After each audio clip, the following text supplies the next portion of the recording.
Hola testigos, bienvenidos una vez más a Dramaturgia en Evidencia. No mostramos verdades sino puntos de vista. Les recordamos que este es un formato que habla de textos escritos y no de sus puestas en escena. Yo soy Sebastián Higuera y hoy vamos a poner en evidencia una obra de un escritor que lamentablemente nos abandonó hace poco, Darío Fo, y esta obra es La muerte accidental de un anarquista. Me acompañan María Adelaida Palacio, hola. Hola testigos, hola a todos, hola Sebas. María Adelaida, en una palabra. En una palabra, a ver, escojo. Sarcástica. Sarcástica. Pasar por ahí. Mauricio Arevalo, hola Mauro. Hola Sebas, hola testigos. Me voy por los lados de María Adelaida. Ironía. Ironía. Y finalmente, Catalina Otero. Cata, Sebas, ¿cómo estás? hola testigos. En una palabra, denuncia. Denuncia. Ok, esta obra es de 1970, según dijo Darío Fo en la segunda edición de 1974. Entonces, porque no se sabe exactamente en qué año fue publicada. En 1970 se estrenó, pero no se sabe exactamente en qué año fue publicada por primera vez. Y aprovechando este dato, La muerte accidental de un anarquista es la historia de... Es la historia de yo diría un interrogatorio, en la cual a través de un personaje que es el loco, o el loco, y la personificación que él hace de algunos como roles, se descubre una verdad sobre crímenes de Estado, sobre un crimen de Estado específicamente.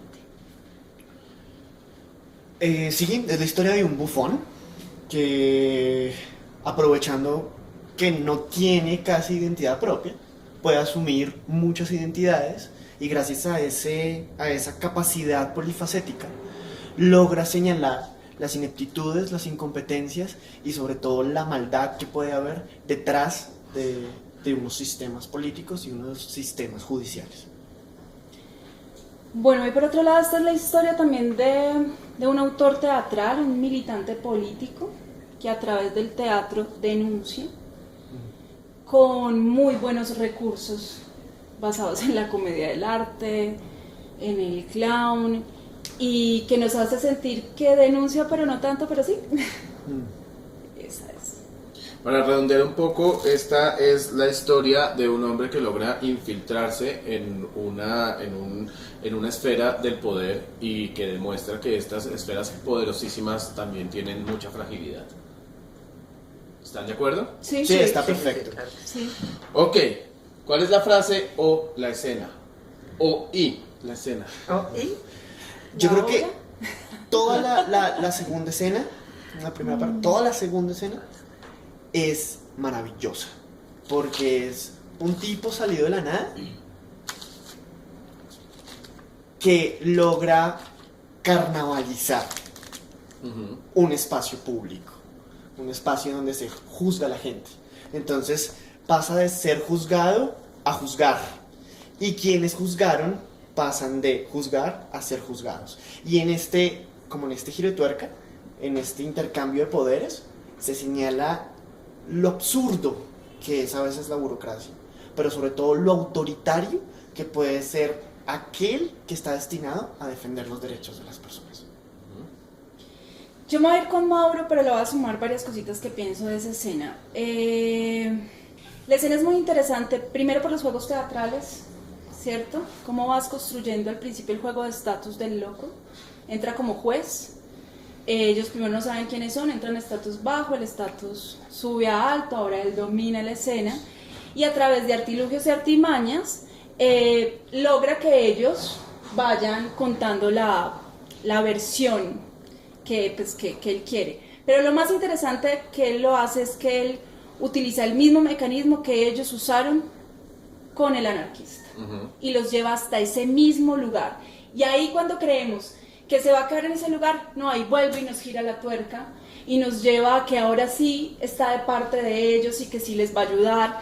Entonces es hilarante completamente, porque leyéndola uno no puede parar de sorprenderse de todos los juegos escénicos, todas las posibilidades que le brinda el actor, las posibilidades que le brinda el espectador. Entonces y de ahí para allá creo que la obra sigue así también. Esa escena Es definitivamente, y de esa escena, un poco al final, yo voy a leer este texto que dice del loco. Dice, mire, al ciudadano de a pie no le interesa que la mierda desaparezca. Le basta con que se denuncie, estalle el escándalo y se pueda comentar. Para él, esa es la verdadera libertad y el mejor de los mundos. Aleluya. Es muy dura, muy brillante esa frase, porque no solamente está contándonos, jugando, haciendo esto, sino diciéndole al ciudadano, de verdad, usted quiere tanto. Cae durísimo. ¿Realmente qué es lo que usted quiere? ¿Quiere cambiar el sistema o quiere solo como que parezca que va a cambiar? ¿Qué le cambiarían aprovechando eso? No al sistema, ¿no? ¿No al sistema? Bueno. Bueno, que para mí es que es un poco muy denuncia.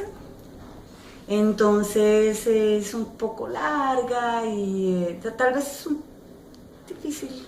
Tiene que ver con el año, ¿no? 1970, Claro. plena militancia. Italia. Además, Italia, acuérdense que la obra además está escrita basada en un hecho real de 1921. Sí.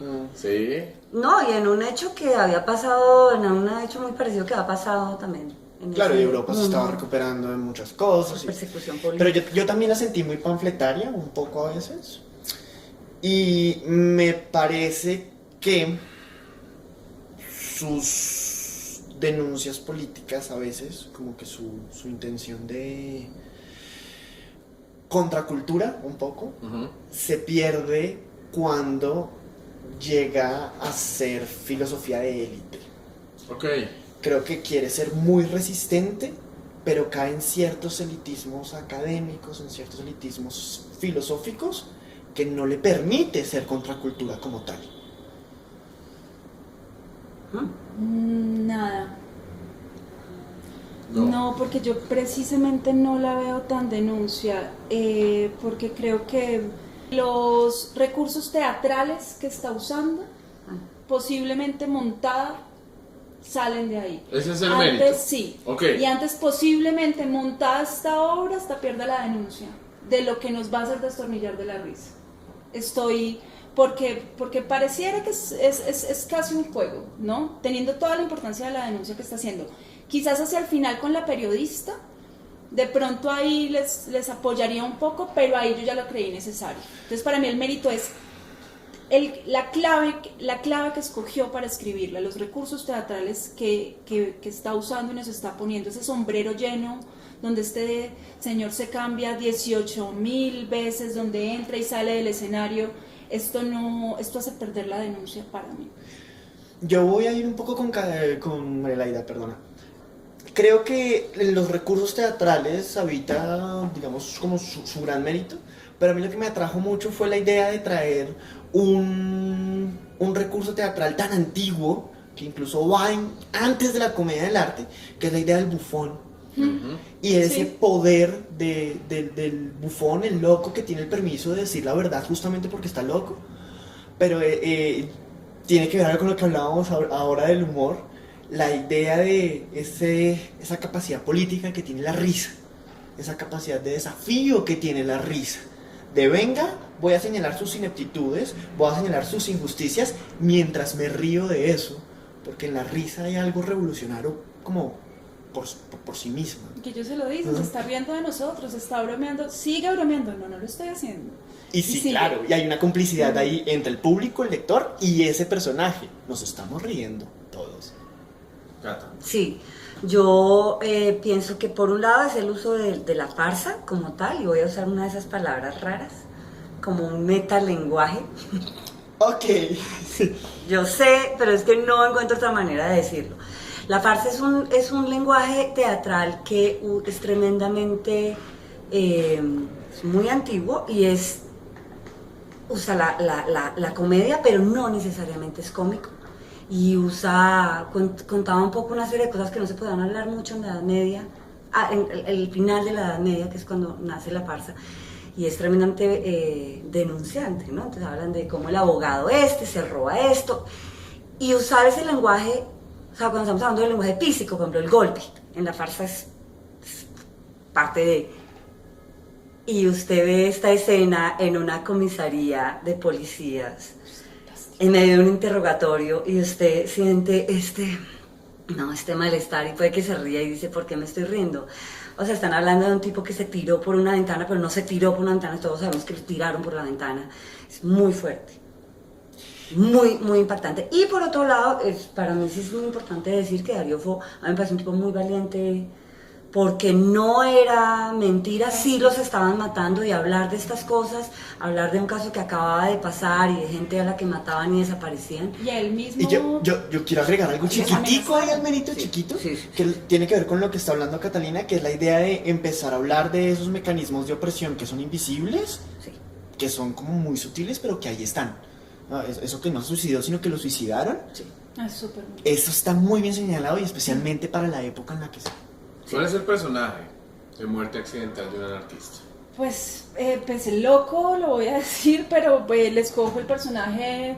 El loco hace varias representaciones de personajes, incluyendo un sospechoso, el juez, el cura, pero el juez, por las estrategias discursivas con las que logra hacerlos confesar. Sí. Y al lugar donde los lleva el acorralamiento es vastísimo, o sea, y solito. Ellos solitos fueron y les hizo la trampa y cayeron y la red les quedó ahí amarradas. A mí me encanta eso. Es tan Mercader de Venecia eso. Total. Sí, claro que sí. Gata. Claro que sí. Pues el loco haciendo el juez, que creo que es brutal. Y me encanta la gente. Sí, La gente, Bertoso. pero, no, el agentico, el policía Sí, sí, sí. que es de una simpleza, y entonces él y va soltando todo y los otros son como, ¡cállese! Y él como, sí, no, yo no me quedé con el zapato. No, es un personaje que me parece muy bonito. Yo me voy a poner aquí un poquito abstracto, pero sí creo que hablar de personajes en esta obra es dificilísimo, porque yo no siento que sean personajes, Ok. sino que son fuerzas discursivas que se oponen entre sí a los diálogos de Platón. Creo que no hay psicología detrás de ellos, entonces me parece muy difícil hablar de Tienes personajes. razón. Creo que hay unas fuerzas, estás presentándose. Creo que son... Sobre el tema de la psicología, después lo discutimos. Sí, después lo discutimos, pero sí siento que no son... son ideas un poco más abstractas, dialogando entre sí, pero sobre todo chocando entre ellas. Para mí es muy difícil escoger personajes, porque creo que en la violencia del choque es donde está la fuerza dramática de esto, en la tensión. Y eso es... Bueno, Muerte Accidental de un Anarquista es perfecta para... Yo diría que para dejar la inocencia, en el sentido de que, digamos, en un mundo o particularmente en un país donde se violan tanto los derechos humanos y donde se cuentan unas versiones tan fabulosas sobre cosas que gente a la que aprecian todavía hasta todo el tiempo están apreciando gente, inventando versiones, y esto nos cuenta cómo lo arman, y él mismo les dice, pero es que el cuento que yo cuento, que es muy ridículo, es mejor que el suyo, porque es que en el suyo no tiene este sentido, y eso me parece que lo hace muy bien. Yo también creo que es perfecta para leerla, especialmente en nuestro país, donde se patentan crímenes, ¿no? Porque es empezar a hablar de nuevos crímenes. Es empezar a hablar de el Estado, que es el que nos debe defender, ahora está inventándose criminales, ahora está legitimando los crímenes. En ese sentido también creo, como tú, que Fo es muy valiente. Yo quiero sumar un poquito ahí, pero voy a decir otra cosa después. A mí me parece perfecta lo de las versiones, y no solo porque lo hace durante la obra, sino porque lo plantea al final. Nos tira la pelota al final también. Sí. ¿Será que el nuevo que entró después de que se tira, si es o no es? Entonces arme su propia versión. Y ese mecanismo me encanta. Bueno, Enes, 5. 4. 4. así nomás. Bueno, testigos, la próxima semana vamos a tener un programa muy especial porque vamos a poner en evidencia la última obra de Harry Potter que está escrita para el teatro, es dramaturgia. Se llama Harry Potter y el legado maldito de Jack Thorne. Y bueno, esto fue Dramaturgia en Evidencia. No mostramos verdades, sino puntos de vista. Le agradecemos mucho al Teatro R101 por abrirnos este espacio y especialmente a Hernando Parra. Eso fue todo, nos vemos en la próxima. Chao, chao. Salud.